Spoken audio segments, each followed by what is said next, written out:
All right, let's tackle one of the heavyweights of philosophy, Immanuel Kant. Now, his ideas on morality can feel a little strange, maybe even backwards at first. But stick with me, because they've had this huge impact on how we all think about right and wrong.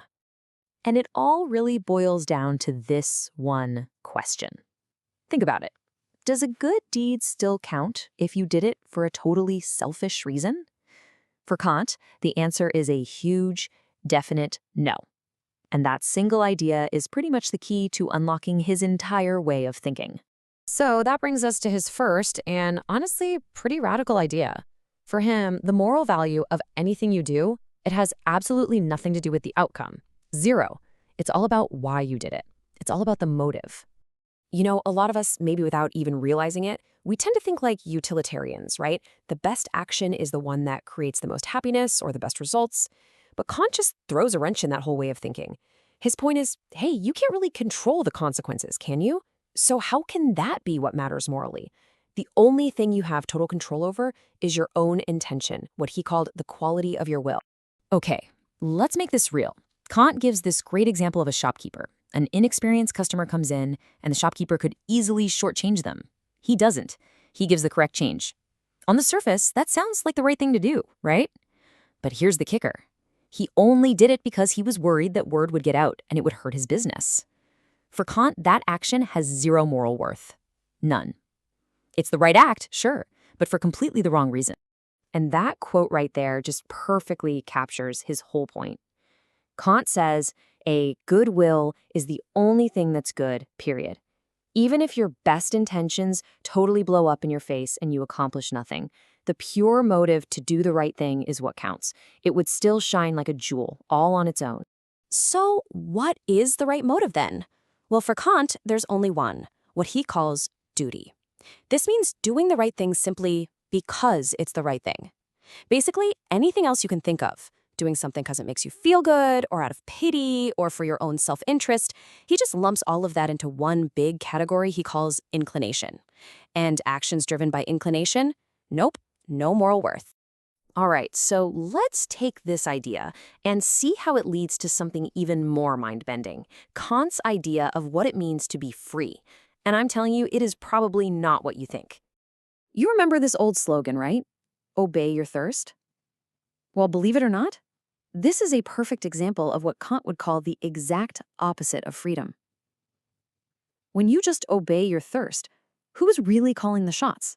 See, Kant would say when you just follow your desires, you're not actually being free. You're a slave to your biology. You're more like a billiard ball getting knocked around by the laws of cause and effect. You didn't choose to be hungry, right? Nature did that to you. He has a name for this, heteronomy. It's a fancy word that just means being ruled by something outside of yourself. Okay, so if obeying your thirst isn't freedom, then what is? For Kant, true freedom is autonomy. And listen, this isn't about doing whatever you want. It's the opposite. It's about using your own reason to give a law to yourself and then following it. That's being your own master, not a slave to your impulses. All right, let's pause for a second. We've got this really tough idea about morality being all about duty. And we have this really tough idea of freedom being about acting according to a law you give yourself. So how on earth do these two things connect? Well, this is where Kant's genius really shines, because he links them together in this just perfectly logical way. You can see on this slide how it all just clicks into place. To be moral, you have to act from duty, not inclination. To be free, you have to act autonomously, not heteronomously. And to do both of those things, you have to obey a special kind of command from reason, a categorical imperative, not a hypothetical one. So what does that mean? Let's break it down. Okay, so most of the commands we follow in our daily lives are what Kant calls hypothetical imperatives. They're basically just if-then statements. You know, if you want to pass the exam, then you gotta study. If you want people to trust you like that shopkeeper, then you should probably be honest. The command to be honest is totally conditional on you wanting something else. But a moral law, for Kant, can't have any ifs. It has to be categorical. That means it applies across the board, no matter what you want. It's not be honest if. It's just be honest, full stop. The action itself is what's good, not what you get out of it. And that is the only kind of rule that really works with this whole idea of acting from pure duty. So this all leads up to the big payoff. What does this supreme moral law, this categorical imperative, actually tell us to do. To get there, Kant makes this really important distinction between things and people. He says, look, things, like a coffee mug or a car, they have a price. Their value is relative, right? You can trade them. But persons, because we're rational beings, because we're autonomous, we're different. We don't have a price, we have dignity. Our value is absolute, it's intrinsic, it's literally beyond all price. So how do we apply this? Well, Kant gives us a couple of different ways to think about it. The first is a kind of test, the formula of universal law.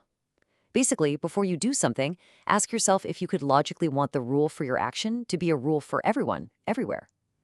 Think about lying. If everyone lied whenever it was convenient, the whole concept of trust would just collapse, right? It just can't work as a universal law. The second version is maybe a little easier to grasp. Always treat people, yourself included, as an end, and never just as a means to an end. So what does that really mean to use someone merely as a means? Let's go back to that idea of making a false promise to get a loan. You are literally using that person as a tool, like an ATM. You're completely ignoring their own goals, their own rationality, their own dignity as a person. And for Kant, this is the ultimate moral wrong. It's why he says things like murder and even suicide are so profoundly wrong. They treat a person, a being with dignity, as if they were just a thing. And this right here is really the heart of it all. You see, a utilitarian might say, yeah, respect people's rights because, hey, it leads to a happier society in the long run. It's a good strategy. But Kant says, no, that's the wrong reason. We have to respect human dignity simply because people are ends in themselves. It's an absolute duty. It has nothing to do with making people happy or having good consequences. So, after all that, we're right back where we started, with that one simple but really tough question. Why are you doing what you're doing? Is your motive pure? Are you acting out of duty? Or are you just obeying your thirst? Kant's philosophy, yeah, it's demanding. But it asks a question that, once you've heard it, is pretty hard to ignore.